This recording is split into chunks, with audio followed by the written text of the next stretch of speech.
this tweet out here. Clark et al.'s survey of psych professors found that men were more likely than women to say that truth should be prioritized if it appears to conflict with social equity goals. Younger, more left-leaning and female faculty were generally more opposed to controversial scholarship. So this is a sample size of 470 U.S. psychology professors. Percent selecting truth. If pursuit of truth and social equity goals appear to come into conflict, which should scientists prioritize? 66.4 of those 470 psychology professors were men who said, yes, the truth should be prioritized. Whereas only 43% of the women said that truth should be prioritized.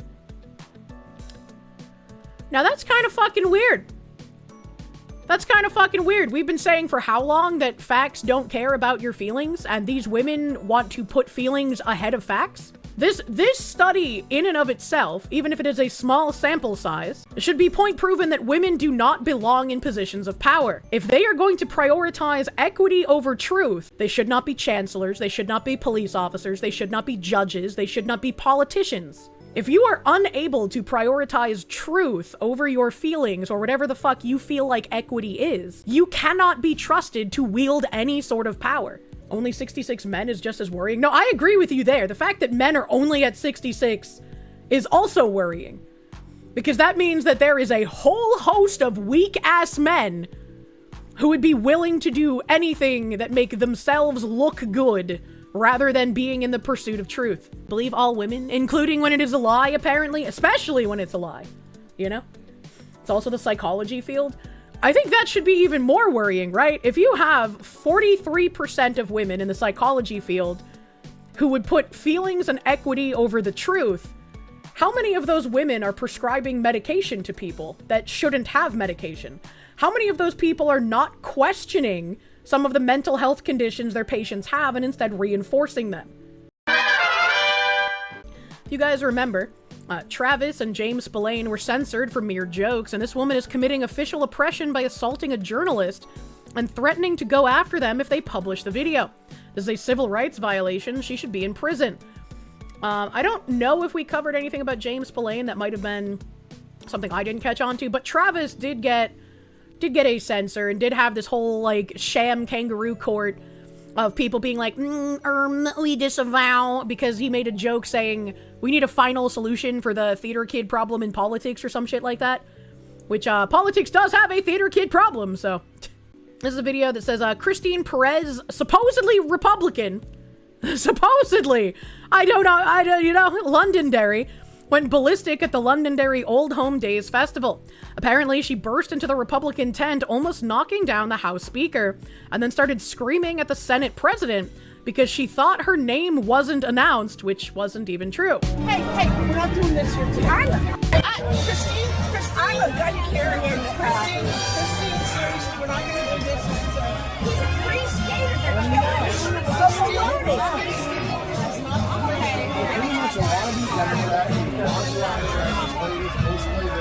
Okay, you guys need to stop.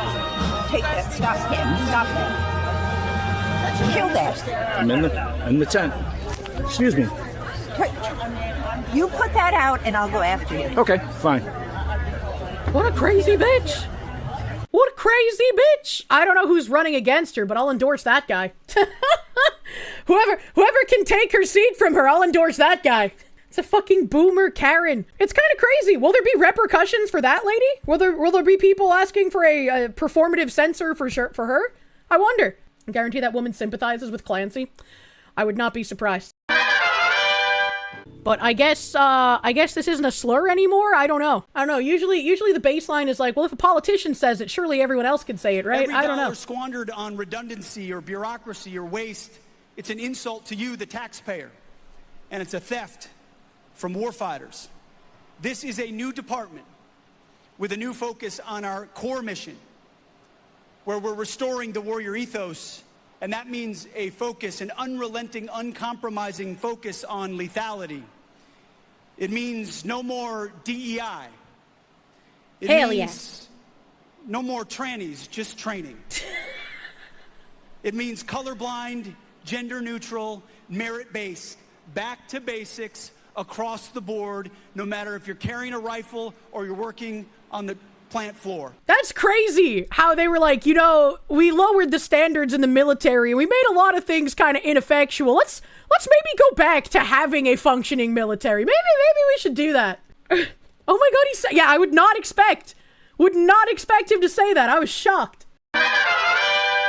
DHS tells Fox News that ICE has quietly carried out one of its most successful operations in agency history, resulting in the arrest of 1,328 illegal aliens in just a 14-day span in the states of Virginia and Maryland. Nearly 400 of the aliens had criminal convictions or pending criminal charges, including a Salvadorian illegal alien wanted by police in Richmond, Virginia, on a murder warrant. His name is Igner Wilfredo Hueso Moran. Other targets included aliens with rap sheets for attempted murder and rape, as well as convictions for sexual battery, kidnapping, robbery, and DWI. Cue white women crying about how these poor babies just need a second chance. The operation primarily targeted the sanctuary jurisdiction suburbs in Virginia and Maryland around Washington, D.C., and ICE arrested anyone in the U.S. illegally, regardless of any criminal history. Good! Good, that's how it should be. I'm told many of the illegal aliens tried to flee from ICE or resisted arrest. Some videos of these arrests are below, courtesy of an ICE source who took part in this massive operation in Virginia and Maryland. Bless him. Bless the source. Oh my god, look at how fucking cartoonish this is.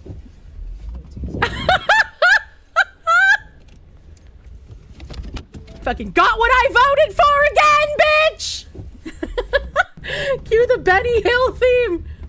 And fucking skedaddling out of there. How many people live in the United States? He running. He running. Oh my god. Are we gonna be able to get body cams of like just this? Just ICE taking down illegals? Steve Inman should be making these videos. Oh, they filmed this one on like a 1992 camcorder.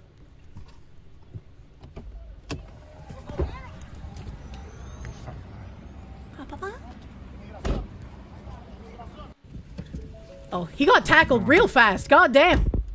He made it to like right there, right there, literally.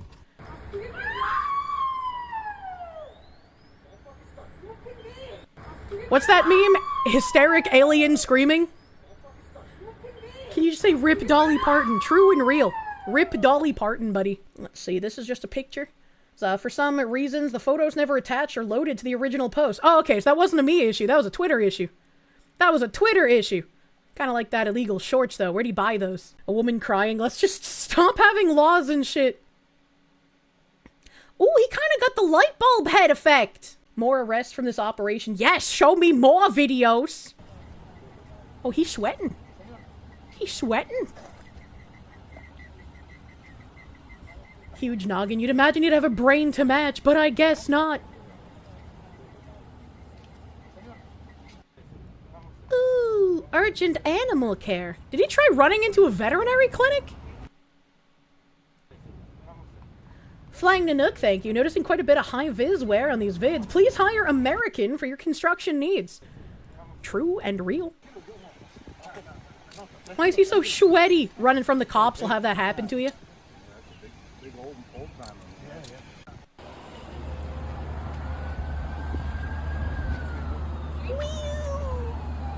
This is so exciting! This is like the white pilling you need, man.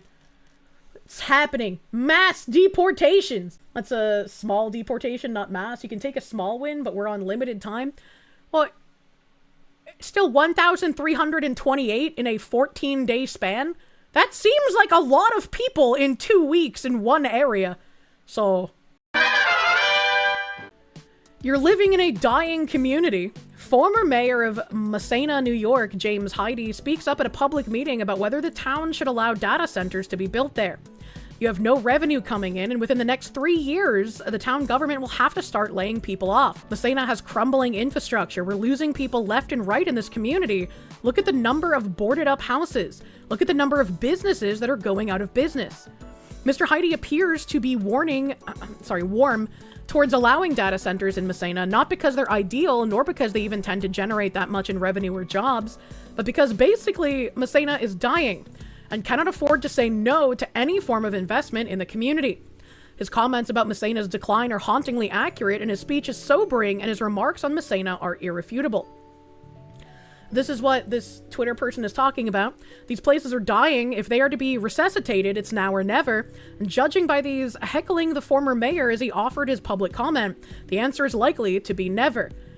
Now, I didn't realize we had, like, towns that would just die. I mean, I guess it makes sense when you think about it, like if people move out of more rural or remote areas. But it's like, this is kind of like the first time I've really heard about, hey, this town has crumbling infrastructure, there's not really job opportunities here, this town's just not going to exist. We're not going to have any ability to upkeep the local government. And yet people are still refusing any kind of, like, coming into their area to provide jobs. And it's, just interesting to me. You're living in a dying community. When I talk about dying community, you have no revenue coming in here. Okay, so what you're going to start seeing eventually, I would predict within the next 3 years, you're going to have to start laying people off.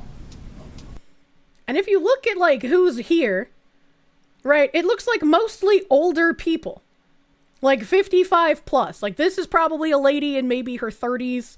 This is a lady who looks potentially younger than in her 50s. There might be, like, a couple of other, you know, midlife people here.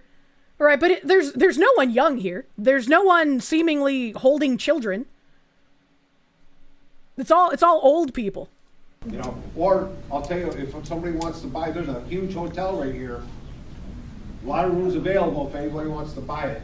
But my point is that as bad as you're making them sound, we haven't had the opportunity to speak with people that this is their job, their profession, they're engineers, that people that build these things. I mean, they're data centers. They're being built somewhere. Communities are accepting these things, and we haven't. At the planning board meeting tomorrow. The question is, will these people even benefit, or will just the mayor? Yes, of course they would, because the data center means jobs. It means jobs that people in this town can work. Oh, there will be a presentation. We haven't heard the success ratios of these communities that are building. In fact, I just read the other day where Mark Zuckerberg... The weasel is seeing dollar signs for him? I mean, yeah, probably. But what else can you do to bring more jobs to this area, I guess would be my question. People in town won't get those jobs. If they don't, then they should do things I can't talk about to the mayor. Would financially reward communities that put them in here. For the people of the town of Messina, village of Messina, right on your streets. Okay, I know for a fact your infrastructure, we have an aging infrastructure, and it's just going to get worse. Okay, and so how do you fix that? Well, you have to, your business expense is going to be your people. We have data centers are not exactly labor intensive once they're built. You can't only look at places that are like, okay, I only want to bring in jobs and contracts that we're going to have 100+ jobs per thing coming in. Yeah, sometimes you're only going to get things that'll provide jobs for 5 to 10 people. That's just how things are. But if a town is dying and nobody is working there, infrastructure is crumbling, you have like no ability to pay any of the government that's going to eventually just shut down. What are you going to do? What are you going to do? Are you going to say no to things that will bring some jobs to your community just because, oh, that's only 5? That's only 5 jobs. I only want places with 100+. If you're building data centers, it's going to have other infrastructure requirements and benefits like nuke plants. True. Data centers provide roughly only a couple of 100 permanent jobs in exchange for too many drawbacks. I don't know how big the town is. Maybe if it's a small town, yeah, there might be more drawbacks than that. But it's like, if I'm in a crumbling town and I like my town and I don't want to leave my town, sometimes I might have to make decisions of like, I don't really want this here, but it will provide for my community. Maybe we can figure out a way to put it on like the outskirts of town where it's away from the majority of people. What are the drawbacks? I don't know. I'm just talking to the people in chat who say that there are drawbacks. I don't know much about data centers. I know that there are plenty that already exist and there's like hysteria about them currently. I don't know what the actual drawbacks would be. I don't even know, like, technically the positives of them, but I know that they will bring jobs. There's a lot of jobs in small towns, and new workers increase demand for goods and services. Well, clearly not. We're literally watching a video telling you that there's no jobs here, that there's no revenue for the town. And so, like, whatever hypothetical you're arguing, it has no bearing on what we're watching at the moment. People that work here, police, fire, DPW, all these guys, they work, they depend on their jobs as a village receiver to raise their family. So what do you do? So what do you do? Do you lay them off? You start raising taxes? You gotta make that revenue somewhere. We're losing people left to right in this community.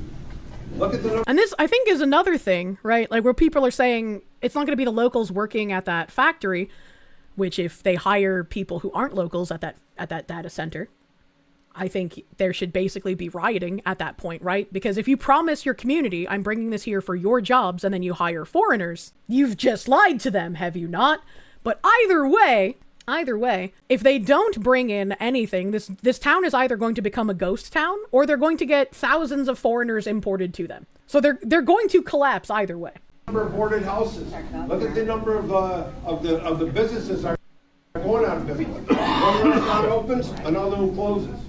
You don't have you can't afford the time it's going to take to research 3 years when these things are being built today. And I'm going to tell you, I would encourage the town board to invite some professionals that actually build these things, and people keep an open mind. There probably are some good things about these. Right? Isn't that them over there? Data centers drive up electricity bills too? I guess, yeah. I suppose, but electricity bills for who? Would a data center drive up my electricity bills? Do I have a data center near me already? I'm not sure. I don't have like communist policy like Massachusetts does, where you have to pay for like other people's electricity usage. Yeah, bills for everyone. I'm not really sure. I see this as like they're coming in with jobs, and it seems like it would be weird to reject jobs. This town is either going to die if they don't get more jobs in there, or it's going to be skin-suited by foreigners because they're going to just import thousands of them like they do in the remote Irish towns that have like 50 people in them, and then they airdrop like 3,000 Somalis. Data centers most certainly would raise the electricity bills. They don't pay their own share, they're subsidized and it's taken out of everyone else's bills. You see, I wouldn't like that. Data centers should pay their own bills, they should not be subsidized. Blue Mew, thank you. The drawbacks can all be nullified by not being a cheap ass about it and actually building the damn thing correctly. A data center is basically a giant server room taking up an entire dedicated building. They often reduce electricity bills because they created a steady demand for power that subsidizes infrastructure for everyone else. Sorry, you're really passionate about this because your communities have been adversely affected by the 2 data centers that were built nearby. You got fucked hard. Yeah, I mean, as I read things in chat, like people are pretty evenly split about whether they're good or bad. And so it's just like, I would have to do probably quite a lot of reading myself on data centers. And I'm pretty happy not caring about them really. Right now. All a data center is a server farm, just like what Google, AWS, X, and every other internet function currently run on. They require constant maintenance, so means jobs. Yeah, and that was what I was figuring when he's proposing this. Like, sure, he could be doing it for selfish reasons because he could be getting a kickback if he manages to get a data center contract accepted by the town. That's very plausible. But if this is a dying town, don't look a gift horse in the mouth is essentially what I'm saying. If this is a way to get jobs into the community, however many that might be, that should be something you do. And if you're worried about the jobs going to foreigners instead of the people in the community, well, the foreigners are going to replace them anyways because the foreigners will be airdropped on the town unless it just collapses. So it just seems to me that, like, instead of getting decision paralysis, you try to do something that might be good for the people by getting them jobs. No, this is how to kill a small town for the community faster. I just don't believe that, actually. Like, wholesale, I do not believe that. They can be good or bad depending on if the politicians take kickbacks and giving them breaks that hurt residents, or they can be good if the politicians demand the data center pay their own way.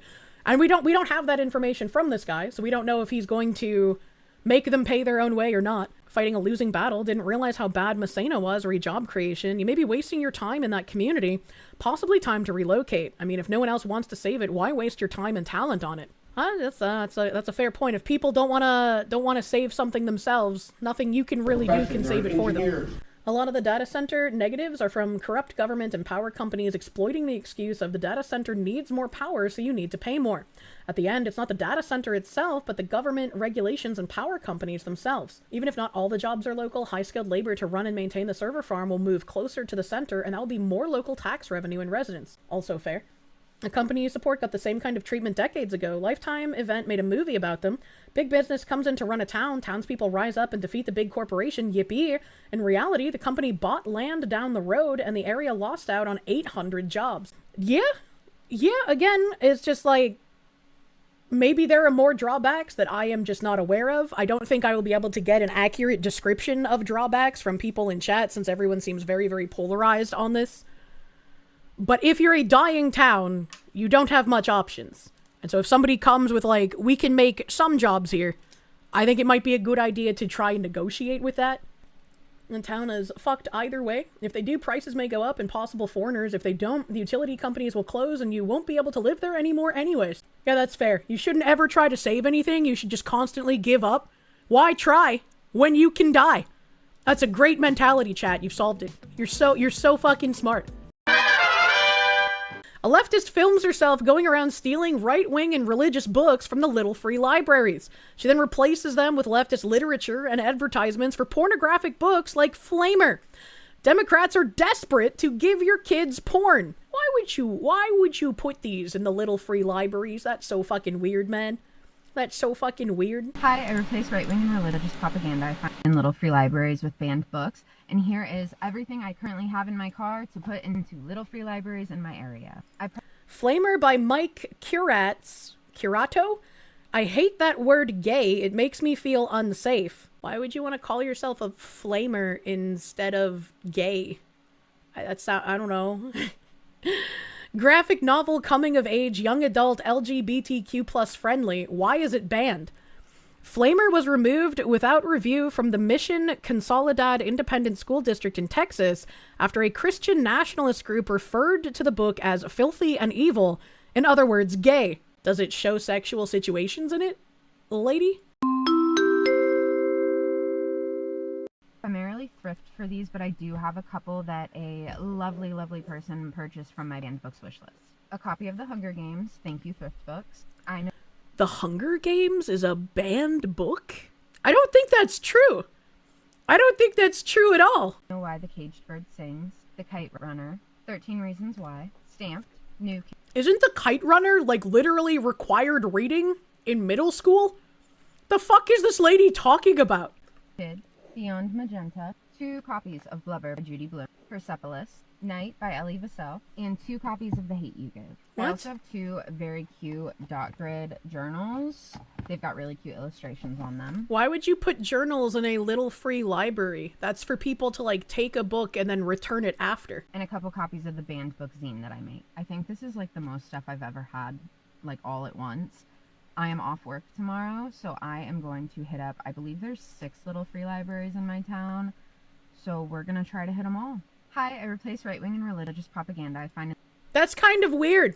She's just like, I replace your propaganda and substitute it with my own. All right, okay. Its voice angers me. Its face angers me. It's got barista physiognomy. Isn't Persepolis actually good? I haven't heard that book, so I'm not sure what that is. Hunger Games Revolution to Commies, so you can see it. But the commies want the revolution. Are they saying that, like, it's anti-communist revolution? I saw the first Hunger Games. I've never read the book. I saw the first Hunger Games movie years ago when it came out, so I don't remember almost anything of it, except that it kind of was a little... Damn, she gets MacGuffined pretty often, don't she? There's another video from this weirdo? No way. No way. Find in little free libraries with banned books, and I get a lot of people that are like, just leave it in there, why would you take it out? What if somebody wants to read it? And there are a ton of reasons why that is a stupid thing to say, number one being that I really don't care. But also one of the huge reasons I pull that stuff is because if I didn't, it would take over the little free library, rendering it useless. And if you don't believe me, let's go over some of the stuff I pulled from little free libraries just in the past few weeks. Keep in mind, this isn't even all of it. This is just what I still have in my car. A very large Catholic study Bible. Look how giant this is. It took up like 1/4 of the space in the little free library. This Sneaky Jesus pamphlet that's actually an invitation to a Mennonite church. It has phone numbers on the back for the pastor there. This book about finding God's purpose for our suffering. 1 children's Bible, 2 children's Bible, 3 children's Bible, 4 children's Bible, and these were all in the same little free library. Okay, so these are books that people definitely aren't going to be reading. I'm going to tell you right now. If I was a kid going to a little free library, I would not pick up any of those books. So that kind of also is just like proving against your point. You could just leave them there. You could just do that. 3 pamphlets aimed at children about how we all sin and we need to find Jesus or we're going to hell. Another sneaky Jesus pamphlet. These are all New Testament Bibles. Let's count. 1, 2, 3, 4, 5. So? 6, 7, 8, 9, 10, 11. So? And those were in 2 different little free libraries. So 11. Again, so? Why does it matter? Why does it matter? I treated a Mormon Bible with more care than this woman does. New Testament Bibles spread across 2 little free libraries. So that's one of the reasons that I remove this stuff, because if I don't, it will completely take over the little free library, and little free libraries aren't churches. Yeah, they're not churches, but that doesn't mean you can't have church literature in them. Why does that matter? Why would that be a problem? But Kirsche, when you were a child, you were too busy eating under-the-bed pizza to be concerned about little free Bibles. I just liked reading fun stories, and the Bible wasn't a fun story. Like, the more I read the Bible when I was in, like, a Sunday school stuff, the more questions I had. And unironically, if I had not gone to Sunday school, I'd probably have held on to belief in the Christian God longer than I did. But Sunday school did a lot of damage to, like, me being able to have belief in that, because it all just seemed so, hey, this is really fantastical and doesn't seem real to me, and nobody can really provide answers other than you just have to believe. I'm not in a Disney movie, buddy. I'm gonna need some more than that. Grandmother once gifted you the Action Bible stories in graphic novel form. You still haven't read it. My aunt gifts me a lot of religious literature. I have it, I just don't read it. She needs the Bobby Hill Bible comic books. Girugamesh, thank you. Right-wing literature is apparently Bible. Wait until she reads the Quran, you know. Defter Tuna, thank you. You'd be willing to bet money she would never think of removing a Quran in one of those? Probably wouldn't. Probably would not. It's a incredibly performative, very weird, very strange. There's no reason to remove them from the little libraries. Crazy lady. The following program contains mature subject matter. Viewer discretion is advised. Gorilla Pimp from California bragging about kidnapping and torturing women for weeks in an attempt to break their spirit. Man, we was gorilla pimping, man. You feel me? A bitch would come up missing, you know what I'm saying, for a couple of days, a couple of weeks, whatever you want to call it. Is she gonna come back correct? You know what I'm saying? We was dealing with dog kennels, we was dealing with cat food. We had a whole bunch of ways to get a bitch right, you feel me? Like, you can't walk our blades. And you a renegade. You have to be paying somebody, bitch. You can't be out here selling pussy and you ain't paying nobody. You know what I'm saying? You can easily come up missing forever. You know what I'm saying? Like, this shit real. So, yeah, like burning bitches with cigarette butts, putting cigarettes out on bitches, all type of shit, man. Pouring bleach on bitches, making bitches bathe in bleach bath water, putting bitches in the shower, closing the door on them, turning the hot water in, making them call you daddy while the hot water on. You feel me? And telling her, like, yeah, you know what I'm saying? Like, yeah, man, from now on, I'm daddy, that's what you call me. You know what I'm saying? While the hot water running on her and she's screaming and all that shit, you feel me? So you gotta break their spirit, you feel me? Once their spirit is broke, then you capable of doing whatever with it. You know what I'm saying? That's real gorilla. I don't know who the fuck this guy is, but that's fucking horrifying, man. I was like, who the fuck is this? And why he doing that? How did they even get this interview? What the fuck? It's like some A&E dark criminal syndicates kind of bullshit. What the fuck? How does someone like this not just get 9mm'd after or by an angry hoe? I don't know, man.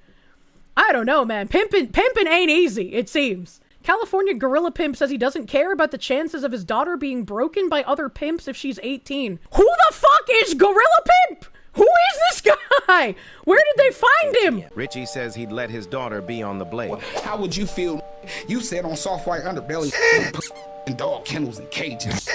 You said you put hot water. How come he could say the N-word without a bleep, but he can't say bitches without a bleep? That's kind of confusing.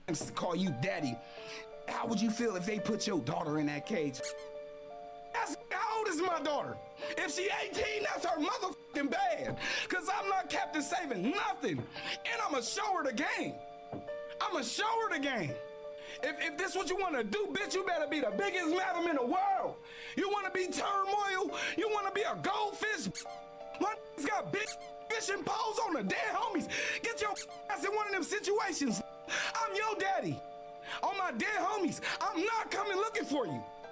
Wouldn't you advise your daughter not to get involved in this? I'm an advisor if this when she turn 18, as far as when she a child. You should start telling her before she turns 18, exactly. like, do not get involved with this. Absolutely. But my thing is when she finally turned grown, Adam, and she that age.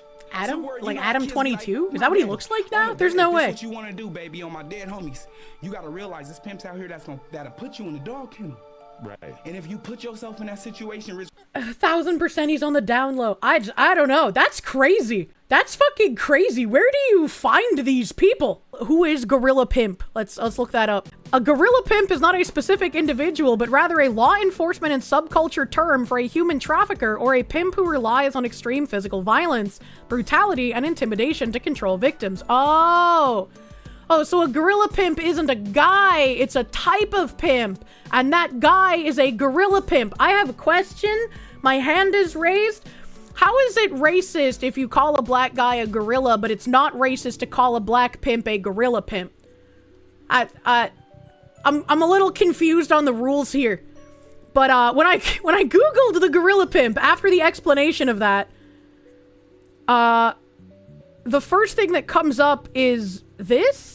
Sacramento man sentenced to 35 years in prison for sex trafficking in 2016. U.S. District Judge Troy Nunley sentenced Percy Love III, 34 of Sacramento, to 35 years in prison for 5 counts of sex trafficking related to multiple victims. That's crazy. After an 11-day trial, a federal jury found Love guilty of 3 counts of sex trafficking by force and 1 count of sex trafficking of a minor. The defendant forced his will upon weaker people for profit using threats and violence. Percy Love should spend the next several decades reflecting on how his abuse and humiliation of his victims had resulted in a life behind bars. So that gives us kind of an idea, but then it makes you wonder, okay, that guy who was on the podcast, who is that guy and how is he not in prison? How is he just still kind of out here like this? What the fuck? I brought up an article that I intended on reading. And then the article on the side is police free missing nurse found gagged and chained to bed after allegedly kidnapping by her ex. Bro, what the fuck? I'm gonna read that one first, actually. Police free missing nurse found gagged and chained to bed after alleged kidnapping by ex. Shocking video shows the dramatic moment police found a missing woman gagged and chained to a bed after her twisted ex allegedly kidnapped and raped her. What? What the fuck? Why would you show these pictures in that case? Like, I don't know. Like, this feels like, oh, here are the pictures of this kidnapped and bound and raped woman. I would expect to find these on, like, Poll or Kiwi Farms in a breakdown of the situation. Not in a New York Post article. They posted a whole video! Good lord. I guess we could show more shocking things in mainstream news nowadays. Emelaine Tamara Nunez Carvalho, 24, had been bound to the bed for 5 days inside the Grotti residence in Águas Lindas de Goiás, Brazil. Okay. I was like, how did this happen in the US? It did not. That answers my question. When military police found her Friday, according to O Globo. Chilling video obtained by the Jam Press shows cops busting down a bedroom door after hearing a woman inside. Or hearing a woman screaming.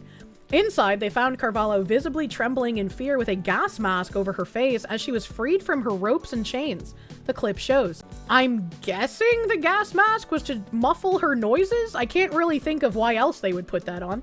Carvalho, a nursing technician, vanished on Monday, August 17th after meeting up with her former partner, Alatin Rodriguez de Souza, to discuss their 2 children, O Globo reported. She kind of looks like Blabs.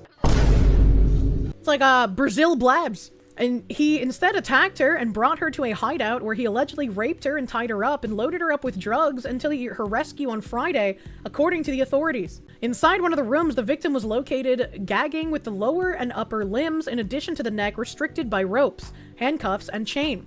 She also presented breathing difficulties and signs of lack of oxygenation. This is not somebody who is an amateur at this. Because now the gas mask makes even more sense. It's not just to muffle the noises. If she is in, like, air distress, she's not even going to be able to, like, make loud noises. That's crazy. This guy is like an evil monkey. Can't move, can't take gas mask off, can cover the intake exhaust of the mask. Yeah, that tracks for torture. Yeah, 100%. Food and other evidence found in the house suggested DeSouza planned to keep her there for several more days. DeSouza was arrested on Friday and charged with kidnapping, rape, and false imprisonment, according to Correio Brasilense. Brasilense? That's a funny word. Carvalho was hospitalized and has since been discharged, but she says she continues to feel pain and dizziness since she's taken her horror story public in order to raise awareness about domestic violence. Yeah, that's fucking scary, dude. Carvalho ended her relationship with DeSouza in December 2025 after the two had been together for 5 years. Gee, I can't imagine why she might have wanted to leave this psychopath. Clearly, she could not fix him. With domestic violence, she was about to get cartel trafficked, and she's worried about domestic violence. Well, I have a feeling he didn't just wake up one day and decide, I'm gonna tie her up like a professional. He's probably done stuff like this before. But yeah, it kind of gives a more cartel feel than just run-of-the-mill domestic violence. She said she ignored ample red flags because she was so young when they married. I don't know if it was love, if it was addiction, it was emotional dependence, because I married him at the age of 18. Love is blind, we don't see it. And then also, you know, Stockholm Syndrome kicks in. Stockholm Syndrome hits hard, buddy. Nudist German politician wants orgies at City Hall. Ultimate in closeness with the citizens. What is Germany? What is Germany, and why would a German politician say this? We have officially entered New Weimar. Politicians always find new ways to screw their constituents. A randy German council member known as the country's craziest councillor has proposed throwing sex parties at City Hall as part of an effort to turn the burg into a swingers' paradise. Julian Ferrat, 35, who holds office in the industrial city of Mannheim as part of the Liberal Die Mannheimer Party, wants to see the city transformed into a haven for indiscriminate group sex. This guy saw the migrant crisis and he was like, I know how we can use this. We can throw swinger sex parties, buddy. It's not rape if it's a party. Like all nudists, the people who go nude and the people you want to see nude occupy two circles that do not overlap in the Venn diagram. You know? Ferrat, who had been known to frequent nudist resorts and pose for bizarre photo shoots while barely covered, unveiled the X-rated scheme at a recent meeting of the governing body, which is ruled by the conservative Christian Democratic Union. I don't understand words when it comes to European parties anymore. Cause like, what do you mean? What do you mean he was at the conservative Christian Democratic Union ran meeting and proposed public swinger sex in the city hall? What do you mean by this? Group sex with city council members would be the ultimate in closeness with the citizens, he said, noting that there are no laws on the books prohibiting swingers parties at City Hall. Just because there's no law prohibiting it doesn't mean it's a good idea to do it. What the fuck is this guy? He claims his unorthodox proposal has already garnered some interest from some 50 open-minded locals, but he must first overcome the formidable challenge of securing a permit from the city council. At the moment, the focus is on determining which of the citizens who contacted me are seriously interested, he told the Telegraph. Why are Germans? Some of the 50 people who contacted me are part of the local swingers community, and so they are legit. Some are people I don't know yet. This week, I will start meeting the unknown people in person. Ferrat said that the first part of his two-pronged goal was to destigmatize swinging culture. Don't do that. Don't do that. Whenever someone says we need to destigmatize something, it's your patriotic duty to stigmatize it even further. Because there's a reason it's stigmatized.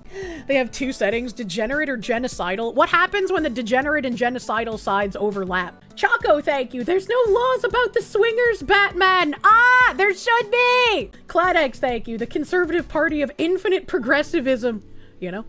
Garugamesh, thank you. By Christian, they mean heretic. By conservative, they mean liberal. By party, they mean cult. What the fuck is going on with fucking European naming terminology, dude?